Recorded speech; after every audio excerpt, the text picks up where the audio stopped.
આપણી નાઈટમાં આળ બહુ છે, કેમ કે એ હગી બેનું ભૂખ ના આળ ધમ તડકાની હાલી જતી હતી ને, દરબાર ને મેઘવાળ બે હાલ્યા જતા, એટલે ઓલી બે છોકરીઓ ભૂખ ના આળ બે રખડતી હતી. એટલે બાપુએ કીધું, એ બાપુ આ ભાઈઓ છોકરીઓ બે રખડે છે, આ કેમ કેટલાય દીથિયાની આમથી આમ રખડે છે અને કોઈ આવકારો નહીં દેતું, શું છે પૂછો તો ખરા.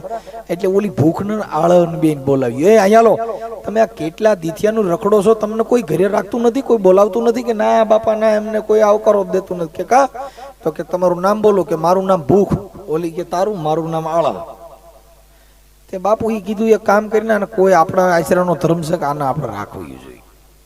તે ભૂખ હતી બાપુ લેતા ગયા, તે હજી ભેળાણા છે, અને આળ હતી આપણે કોઈ, તે હજી ગોદડા ઓઢીને માથે હોતા જઈ, માં કહે લે કડિયાકામાં જાવ તો કડી હોવા દે, હજી ઉઠ્યા નથી, એટલે આમ ઉઠે વાડીએ જવું છે તો હજી હોવા દે, એટલે હજી ભૂખે ભેળાણા. આ બે હગી બેનું આપણે ઘરે ઘર કરી ગયું.